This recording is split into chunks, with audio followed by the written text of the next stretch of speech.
Olá, espero que tudo esteja bem com você, vencendo essa pandemia com muita oração, fé e esperança de tempos melhores.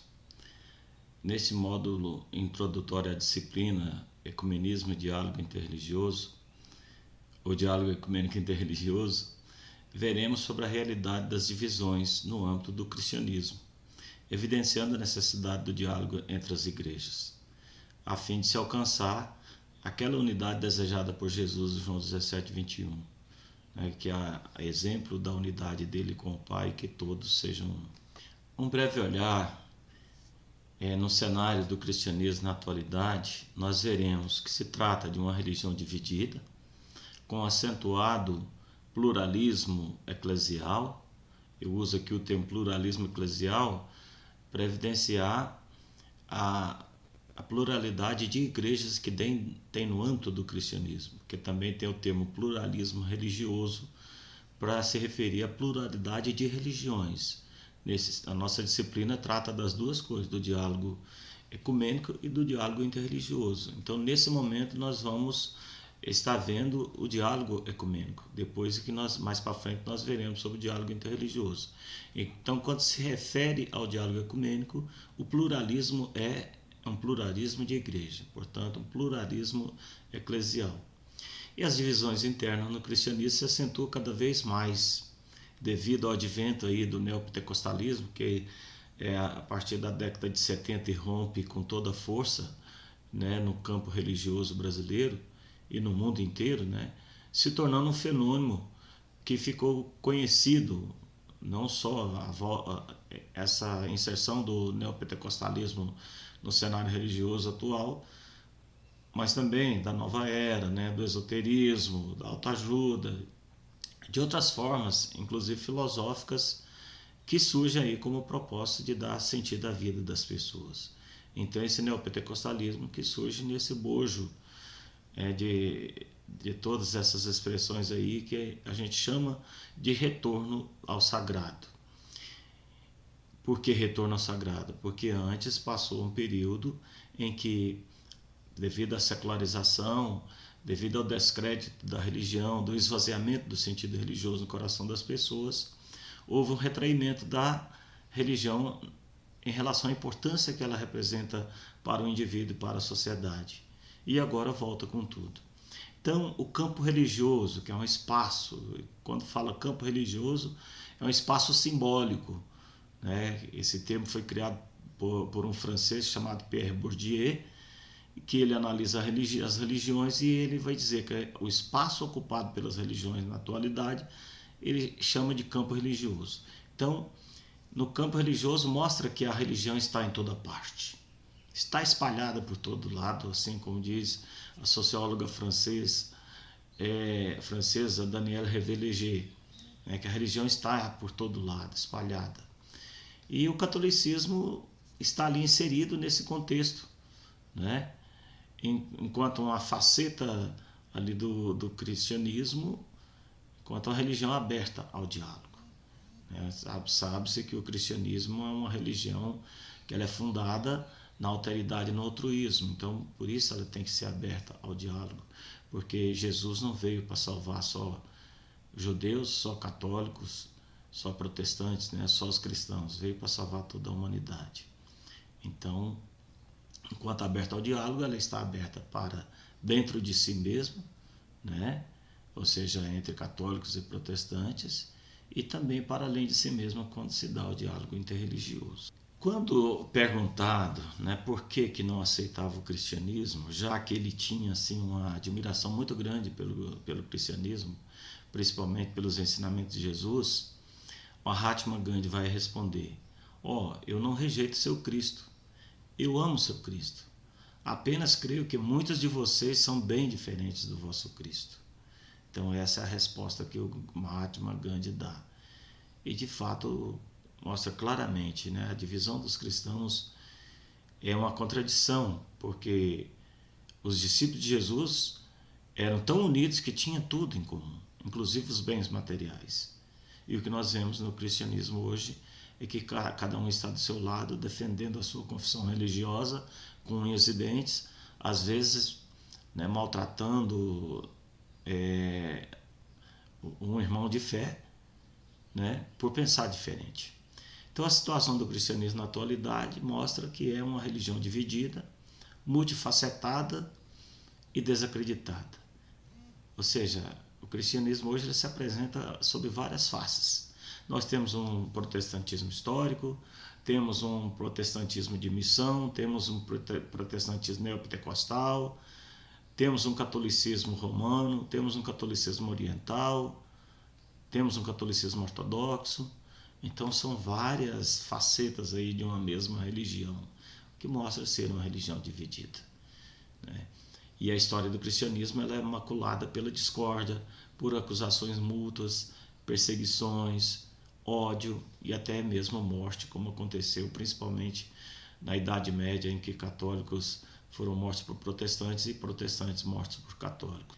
Então hoje, se a gente for fazer assim, um questionamento, né, sobre a coerência do cristianismo em relação aos ensinamentos de Jesus, sobretudo sobre a unidade, né, nós vamos ver aí essas dificuldades, né? Como pregar o amor se nós não amamos nossos irmãos? Há uma falta de coerência muito grande entre o amor pregado por Jesus, né, e a falta de amor em relação aos irmãos. Como pregar a paz, né? Como pregar a paz se não se tem paz no próprio cristianismo? Jesus nunca pegou em armas para estabelecer a paz. Ele procurou estabelecer a paz pela não violência. É interessante porque exatamente esse princípio da não violência é que Gandhi vai copiar de Jesus, né, na resistência que ele liderou ali junto aos hindus, né, que eram colônia da Inglaterra. Então, nessa resistência, ele usou esse princípio da não violência baseado em Jesus. Principalmente, né, ali no Sermão da Montanha, é que o Mahatma Gandhi vai, né, sorver, né, vai ali desse manancial que é o Sermão da Montanha, ele vai se alimentar, vai se nutrir para esse princípio dele da não violência. Como pregar a palavra de Cristo se nós não a testemunhamos? A verdade é que hoje há uma ruptura muito grande entre fé e vida, né? O Papa Paulo VI, na Evangelho Anunciando, ele vai dizer que o drama de nosso século é a ruptura entre a fé e a cultura, entre fé e evangelho. Ou seja, você não vive o evangelho, você prega, mas não vive. Então não tem um testemunho vivo daquilo que você prega. O ideal, e deve ser assim, é que o evangelizador ele evangelize com os lábios, né, com a boca, mas também com a vida. Então, como pregar a união se nós somos tão divididos? Então, o primeiro problema que nós enfrentamos em relação a anunciar o evangelho para as outras religiões é que nós somos uma religião dividida, nós não somos unidos. E isso é muito problemático no momento da evangelização. Como pregar o evangelho se nós não o vivemos? Então, precisamos de viver o evangelho para pregar, porque o evangelho só vai ter uma maior credibilidade se nós o vivermos integralmente. Então fica esses questionamentos aí em relação à necessidade de dar testemunho de Jesus Cristo ao mundo. Fazendo assim um mapeamento, um levantamento das divisões dentro do cristianismo, nós vamos ter que as raízes das divisões elas estão ali, né, remontam ao Novo Testamento. As primeiras controvérsias que surgiram dentro das primeiras comunidades cristãs, né? O docetismo, o nicolaísmo, o gnosticismo e judaizantes. O docetismo negava a natureza carnal de Jesus. Dizia que Jesus, embora sob a aparência humana, ele era apenas divino. O nicolaísmo defendia a poligamia e o casamento dos padres. Defendia que os discípulos de Jesus que haviam optado pelo reino, pelo anúncio do reino, poderiam se casar. O gnosticismo é uma doutrina que defendia a salvação pela via do conhecimento, ou seja, pela via da razão, pela linha da filosofia e não pela teologia. Os judaizantes defendiam a conversão ao judaísmo para aceitar Jesus como o Messias. Ou seja, enquanto Paulo estava ali pregando, né, o evangelho para o mundo pagão, os judaizantes o atrapalhavam, dizendo que para ser cristão precisava primeiro entrar na linha messiânica, ou seja, se convertendo, passando pelo batismo de conversão, né, pela purificação ali nas águas, para se tornar judeu, para depois abraçar o cristianismo. Os pagãos tinham que passar pelo mesmo processo que os judeus haviam passado. Os judeus eram circuncidados, então também os pagãos deveriam ser circuncidados. E aí deveriam ser purificados nas águas, para depois receber o batismo cristão e se tornar um adepto de Jesus e, consequentemente, do cristianismo. Então, os judaizantes, eles atrapalharam muito a vida de Paulo ali no momento da evangelização, razão porque depois Paulo praticamente forjou o primeiro concílio que aconteceu, né, em Jerusalém, para decidir essa questão.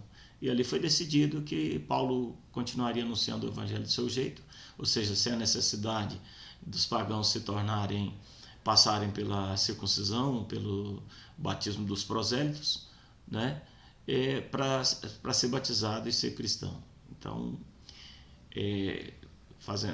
aí, me detendo um pouco mais aí nessa questão dos judaizantes, que realmente foi uma pedra ali no calcanhar de Paulo no momento da evangelização dos pagãos. Em relação assim, às primeiras divisões, nós temos aí 3 heresias que foram marcantes nas primeiras pequenas divisões do cristianismo. Em primeiro lugar, o arianismo, que surgiu no século IV e que afirmava que Cristo era somente criatura do Pai. Era superior às criaturas criadas por Deus, mas inferior em essência ao Pai. O Concílio de Nicéia, em 325, vai afirmar que Cristo tem a mesma substância do Pai. Então, há um só Deus em 3 pessoas. E nisso, o Filho tem a mesma substância do Pai. Então, portanto, o Filho também é Deus. Ele não está abaixo do Pai. Ele tem a mesma essência do Pai, a mesma substância. Temos aí também uma outra heresia, o nestorianismo, né, que tem como autor aí Nestório, que negou que Maria fosse a mãe de Deus, a Theotokos, sendo apenas mãe de Cristo, ou seja, Christotokos. E o Concílio de Éfeso, em 431, vai resolver essa questão afirmando que Maria é mãe de Deus. E aqui entra uma polêmica muito grande com os irmãos evangélicos, porque eles acham absurdo afirmar que Maria é mãe de Deus. Mas a verdade é que quando se fala que Maria é mãe de Deus, a gente sabe claramente que é mãe de Deus enquanto mãe de Jesus. Ou seja, é uma mãe no sentido humano, é da natureza humana de Jesus. Mas nós sabemos que quando Jesus, né, ele vai para junto do Pai, quando ele ressuscita e vai para junto do Pai, né, a sua ascensão se dá com a sua divindade e a sua humanidade. Então ele não deixa de ser homem, ele continua sendo Deus sem deixar de ser homem, continua sendo homem sem deixar de ser Deus. Então, como ele não se desfaz da sua natureza humana, logo Maria, sendo mãe da natureza humana de Jesus, é mãe de Deus, porque ele, nas 2 naturezas, ele é chamado de Deus. E temos o monofisismo, que pregava que Cristo tinha uma única natureza, ou seja, a natureza divina, que havia absorvido a natureza humana. O Concílio é como se fosse um extraterrestre, né, que descesse aqui na Terra e assumisse, né, a natureza de alguém. Então, o Concílio de Calcedônia, em 451, vai afirmar que em Jesus há uma só pessoa, divina, e 2 naturezas, ou seja, a humana e a divina. E aí surgem, né, nesse período aí, com essas primeiras heresias, as igrejas ortodoxas orientais, que hoje nós temos o catolicismo do Ocidente, e o catolicismo do Oriente, ele se divide em igrejas ortodoxas e as igrejas orientais. Então nós vamos ter a primeira grande divisão, né, que aconteceu no seio do cristianismo, com o cisma do Oriente. Ficou conhecido como cisma do Oriente. E quais são as causas? A recusa da igreja grega do Oriente em reconhecer a primazia do Papa, que envolveu questões culturais, políticas e teológicas, como nós veremos. Então, as questões culturais. A igreja do Oriente falava o grego e a do Ocidente o latim. E havia uma diferença nos costumes litúrgicos e da disciplina. Só para vocês terem uma ideia, o costume litúrgico, por exemplo, que nós temos da exposição do Santíssimo. Os gregos não expõem o Santíssimo. Colocam no local escuro, sem iluminação, sem nada. Outra coisa também, a crisma. No momento do batismo, os gregos já crismam a criança, coisa que não acontece no catolicismo. E a tese defendida sobre a divisão, na verdade, né, é que com a instauração do Sacro Império Romano da nação franca, ou seja, a França pediu para ser também cristã, ser católica, em 800, irritou os bizantinos, que consideravam os francos bárbaros. Eles haviam guerreado contra os francos, né, e por isso os consideravam bárbaros. Então, como aceitar a conversão de um bárbaro, né, ao cristianismo? Então, essa foi a principal razão do cisma que aconteceu em 54, e cuja gota d'água foi a palavra filioque, que é acrescentada ao símbolo da fé niceno-constantinopolitano, né, que fala sobre as duas processões do Espírito Santo. O que acontece? O Espírito Santo ele procede do Pai e procede do Filho.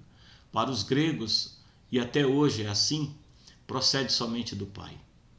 Mas só para vocês terem uma ideia como isso já não é mais problema entre as igrejas católica, romana e ortodoxa, que no documento Dominus Iesus, da Congregação para a Doutrina da Fé, conserva ali o credo niceno-constantinopolitano, dizendo que o Espírito Santo procede só do Pai.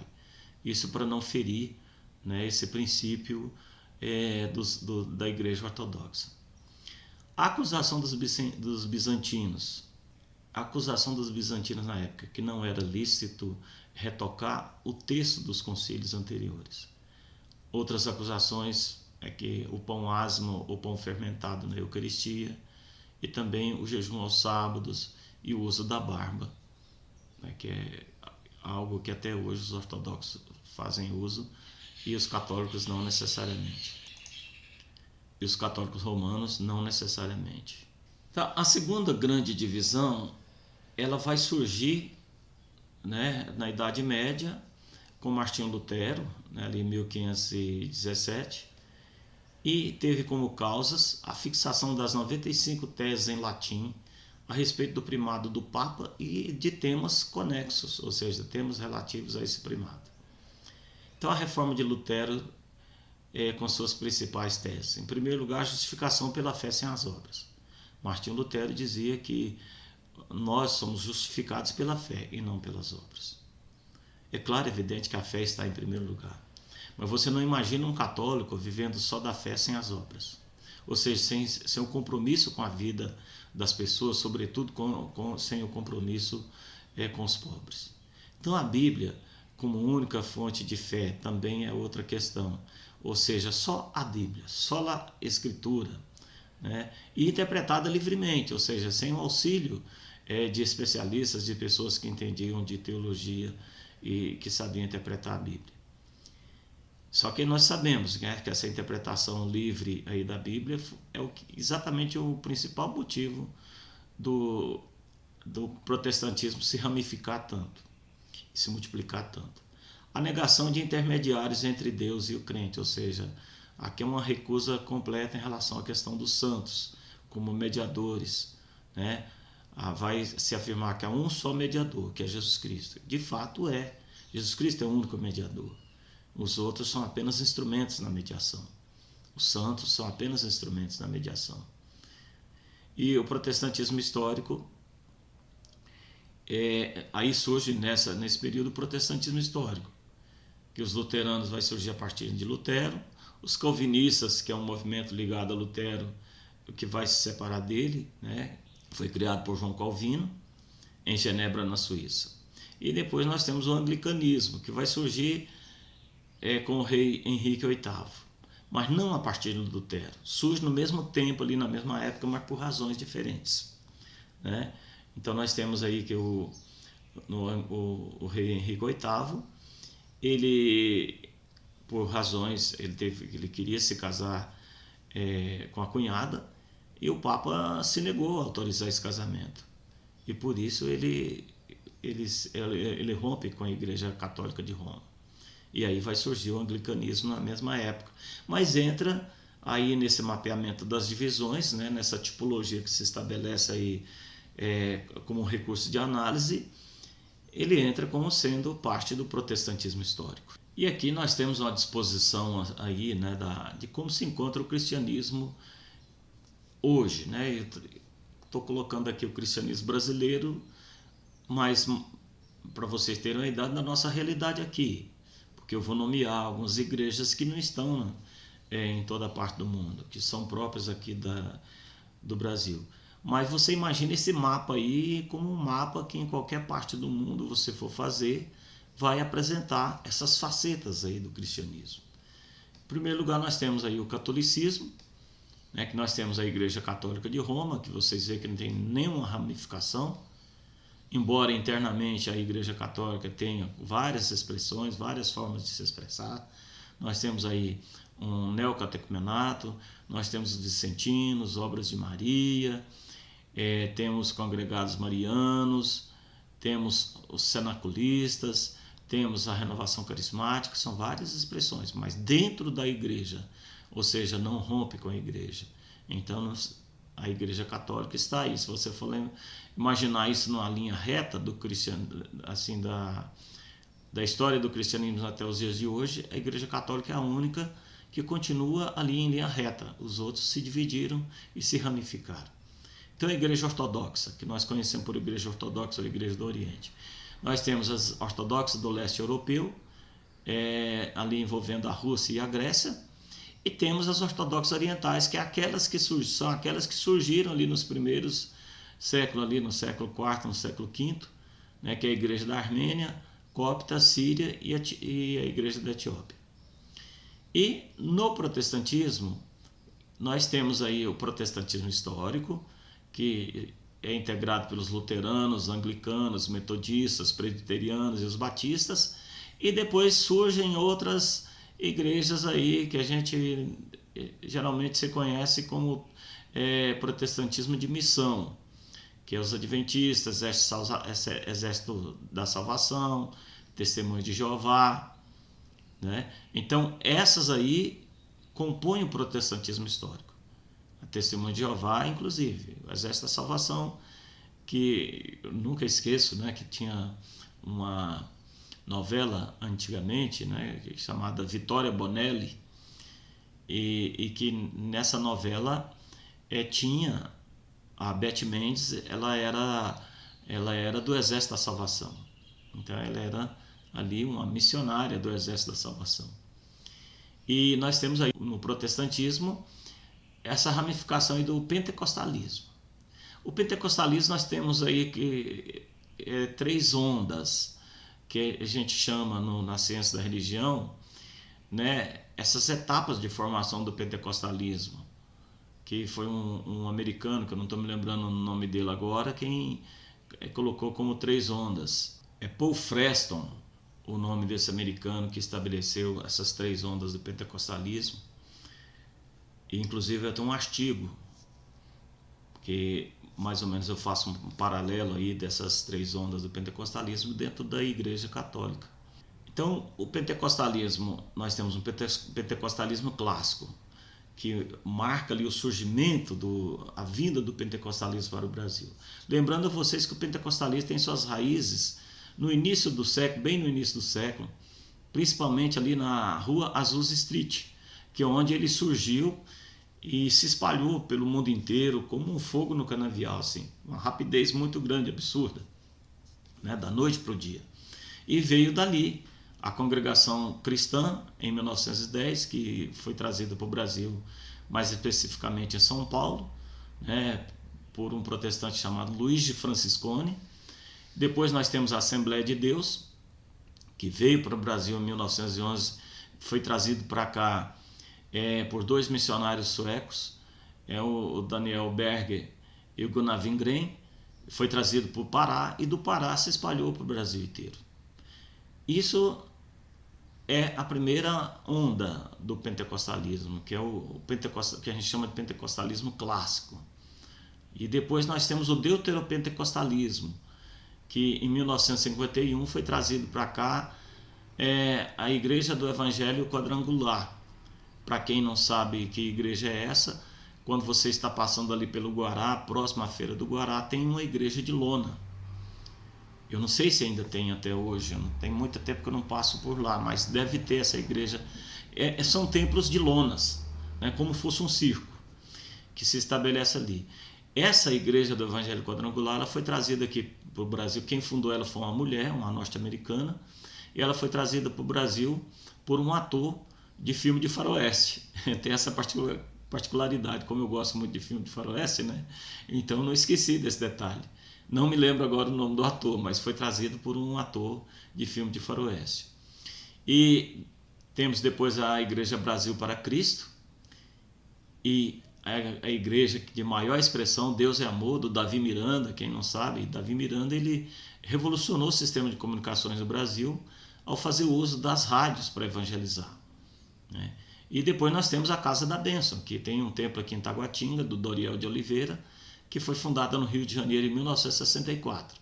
Vai ser dessa Casa da Bênção aí, que tem uma mistura danada aí de candomblé, de umbanda e de catolicismo, que vão surgir os três bambambãs da religião no momento aí, que é o R.E. Soares, o Edir Macedo e o Valdemiro Santiago, que vão fundar, né, em 1977, saindo de lá, vai ser fundada, né, o Edir Macedo vai fundar a Igreja Universal do Reino de Deus, tendo ao seu lado, né, como seus companheiros ali, o R.E. Soares, que é seu cunhado, e o Valdemiro Santiago. Todos os dois hoje são desafetos. Os três são desafetos mutuamente. E depois vem a Internacional da Graça, Sara Nossa Terra, Renascer em Cristo. Esses são as principais do neopentecostalismo, mas hoje é impossível você traçar aí um mapa nomeando cada igreja com os nomes que recebe, porque a ramificação é muito grande e eles não têm uma fidelização confessional.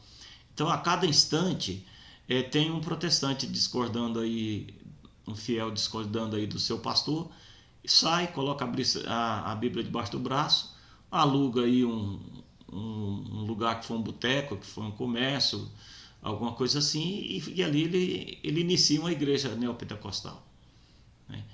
Então, não tem como você estabelecer hoje, não dá para saber quantas igrejas neopentecostais tem no mundo e aqui no Brasil. São milhares de igrejas espalhadas, né?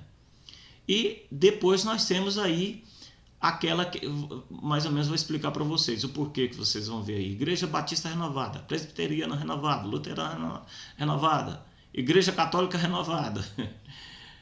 Exatamente aí, né? É porque aquelas igrejas que a Igreja Batista, por exemplo, algum pastor da Igreja Batista que está ali até passando fome, dificuldade, porque não tem fiéis, a maioria de seus fiéis correram para o neopentecostalismo, vão copiar, né, um modismo aí da Igreja Universal, principalmente a Igreja Universal, que se tornou padrão aí de referência, né, que se tornou aí uma referência para todas as outras igrejas, vai copiar os modismos dessa igreja.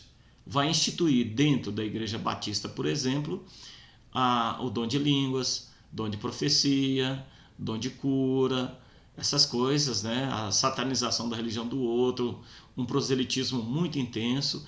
Então vai instituir dentro da igreja, conservando o nome Batista, porém renovando, né? Principalmente a questão do batismo do Espírito Santo também, que eles vão assumir. Então elas vão funcionar com o nome de Igreja Batista, mas nos mesmos moldes da Igreja Universal do Reino de Deus. Então vai ter essa diferenciação. Então quando você encontrar uma Igreja Batista renovada, Presbiteriana renovada, Luterana renovada, sabe-se que ela foi neopentecostalizada, ou seja, ela assumiu, né, a forma de ser igreja própria do neopentecostalismo. E quando eu falo Igreja Católica Renovada, porque a renovação carismática funciona nesse molde. A renovação carismática ela veio do neopentecostalismo. Então, as contradições das divisões, o que significa essas contradições aí? Né? Quais as implicações delas na relação do cristianismo, principalmente em relação às outras religiões, né? Obedecendo ali o mandato de Cristo de ir ao mundo anunciar o Evangelho. Em primeiro lugar, há uma contradição muito grande em relação à vontade de Cristo. Em João 17, 21, Jesus, né, na sua, o que chama de oração sacerdotal ao Pai, que ele dirige ao Pai, ele vai desejar: Pai, que todos sejam um, assim como eu e tu somos um, para que o mundo creia. Então, em primeiro lugar, uma contradição das divisões a essa vontade expressa de Cristo na sua oração sacerdotal ao Pai. E as consequências dessa divisão, né? A divisão atual, que distancia os cristãos, contradiz abertamente a vontade de Cristo e é escândalo para o mundo, como também prejudica a santíssima causa da pregação do Evangelho a toda criatura. Como eu vou acreditar como eu vou aceitar o anúncio de um Cristo, de uma religião que está dividida, que está cindida em suas bases? Não tem sentido. Então isso é um contra-testemunho para o anúncio do Evangelho. Então o Papa Paulo VI, no Evangelho Anunciando, ele vai dizer: como evangelizadores, nós devemos apresentar aos fiéis de Cristo não já a imagem de homens divididos e separados, ou seja, pregando várias facetas de Cristo, por litígios que nada edificam, mas sim a imagem de pessoas amadurecidas na fé, capazes de se encontrar para além das tensões que se verificam, graças à procura comum, sincera e desinteressada da verdade. Então, em torno da verdade, é preciso que todos se unam. O Papa João Paulo II rememora aqueles cristãos que ofertaram suas vidas em prol do reino de Deus, afirmando que, unidos na esteira dos mártires, os crentes em Cristo não podem permanecer divididos. Animados pelo amor, encorajados pela verdade e vontade sincera de se perdoarem mutuamente e se reconciliarem, os discípulos do Senhor são chamados, com a graça do Espírito Santo, a reconsiderarem juntos o seu doloroso passado e aquelas feridas que este, infelizmente, continua ainda hoje a provocar. São convidados pela força sempre jovem do Evangelho a reconhecerem juntos, com sincera e total objetividade, os erros cometidos e os fatores contingentes que estiveram na origem das suas deploráveis separações. Muito obrigado, né? Tenham todos uma santa e abençoada semana. Até a próxima.